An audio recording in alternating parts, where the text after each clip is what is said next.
Hello everyone, teacher and classmates. I'm Pierre García, and together with my management team, Marcela, Analía, Renée, and Alejandra, we will present our corporate management in the simulator.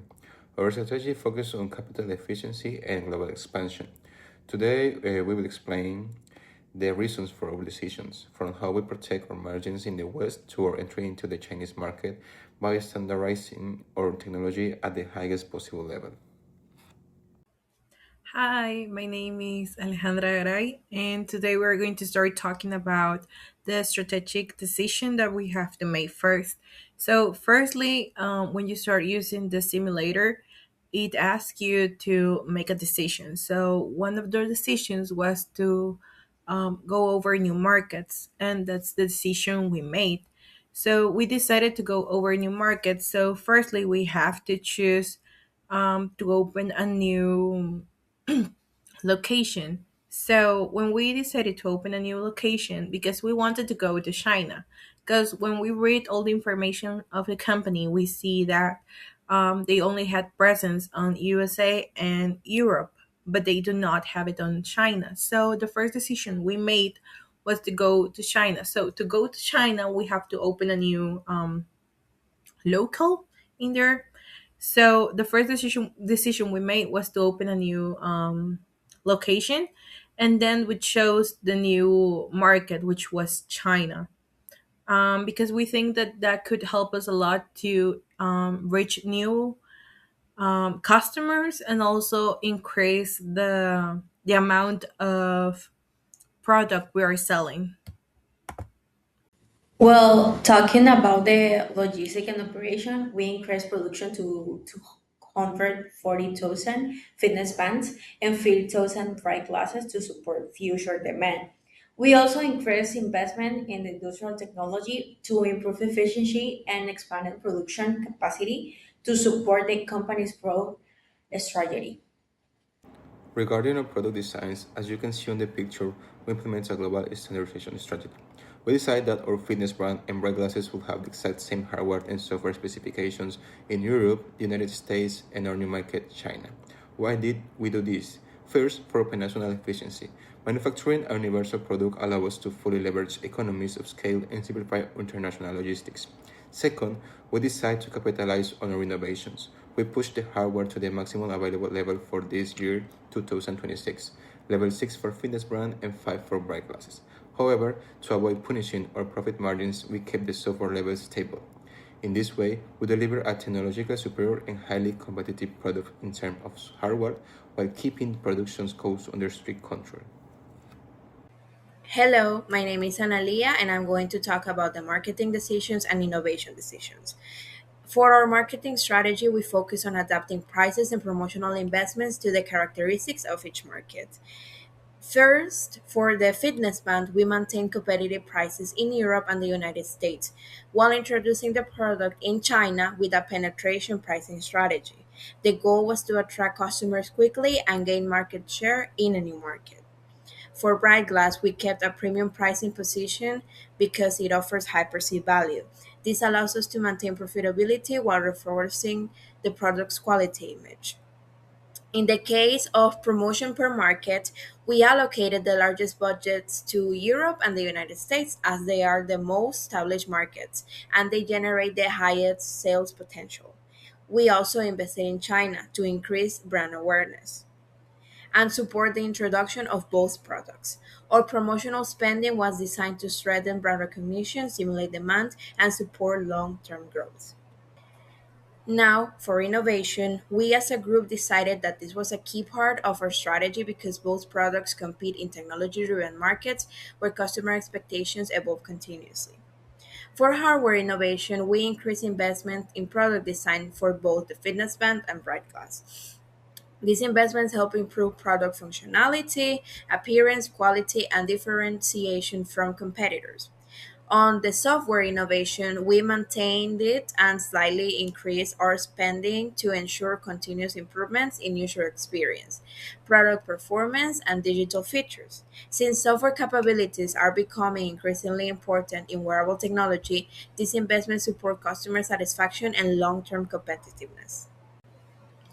Now, for the last part of innovation, we decided not to expand the innovation center at this stage because we believe it is very early in the simulator and the required investment was very significant. Instead, we focus on optimizing our current innovation resources and generating returns from existing projects before committing to additional capacity.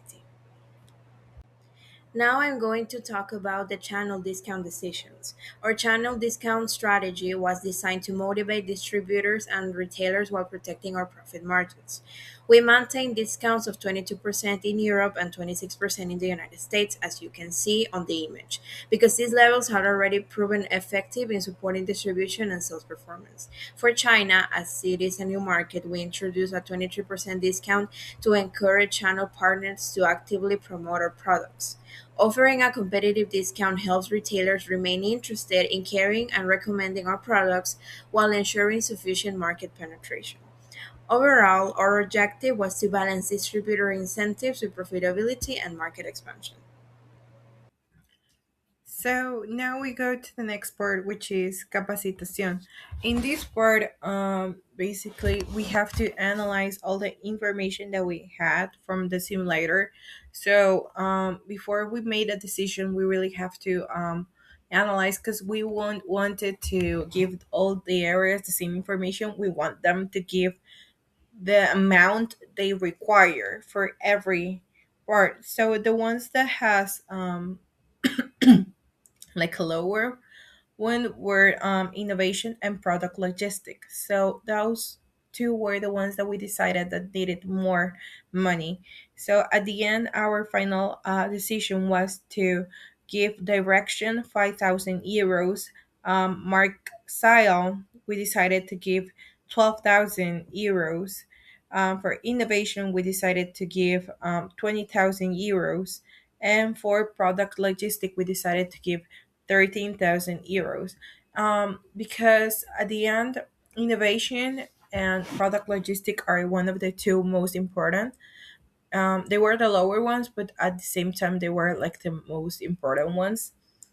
Because in that way, we can assure to give China the a great product, and at the same time, we can satisfy the demand of this new country and new market that we are assuming as a company. So now we go to the next part, which Demand segment prioritization. This segment prioritization strategy was designed to align marketing resource with the characteristic of each market and the company's growth objective. The allocation of points reflects the segment that offer the highest potential to increase market share, strength, brand positioning, and maximize sales performance. We have in first place Europe, Innovators have 8, Classic 7, and Connect 6.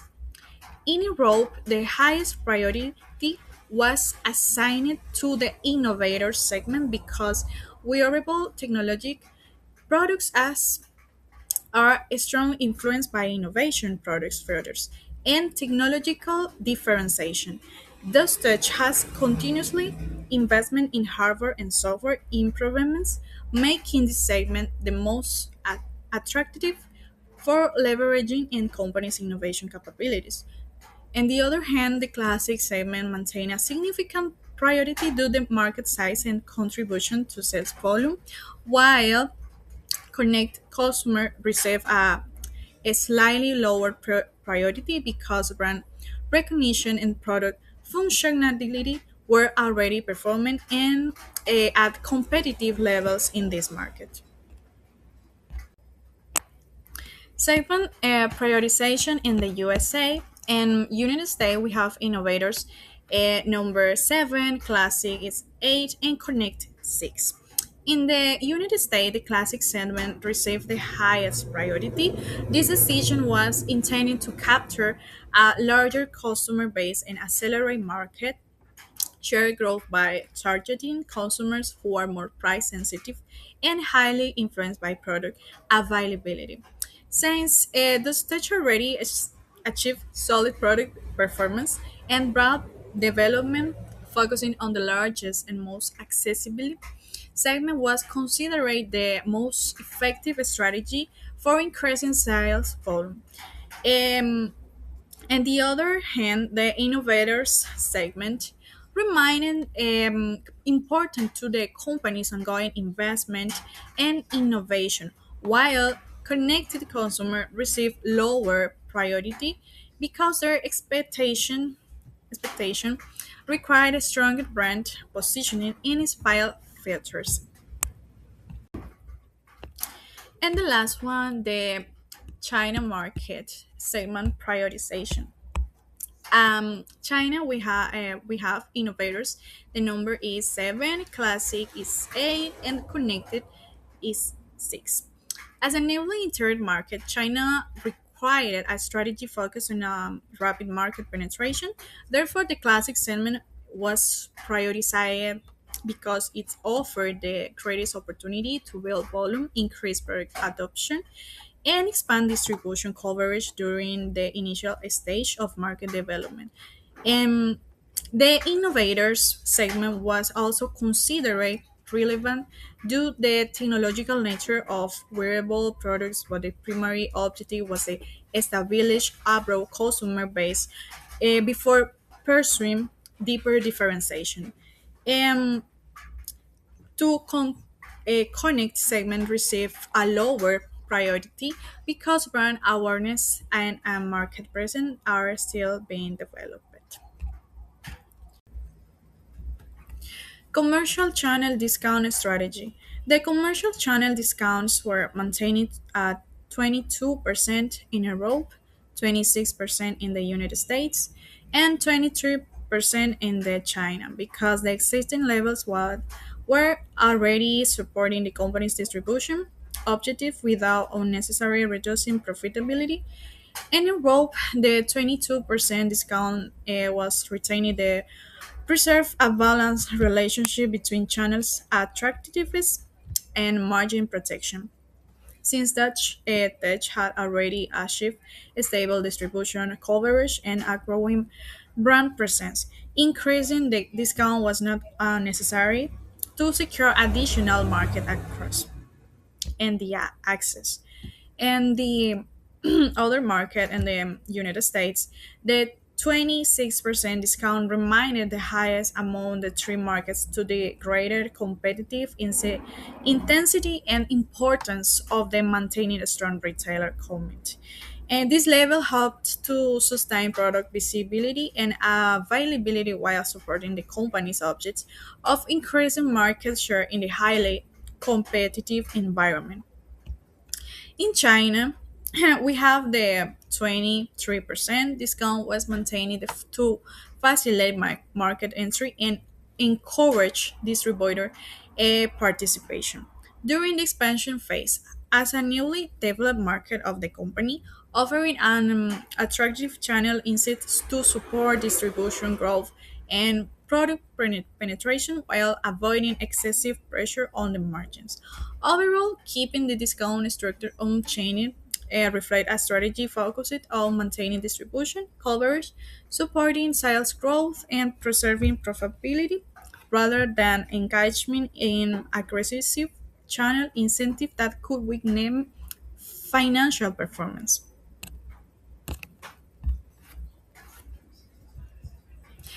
That's all from the office team. Thank you for your attention.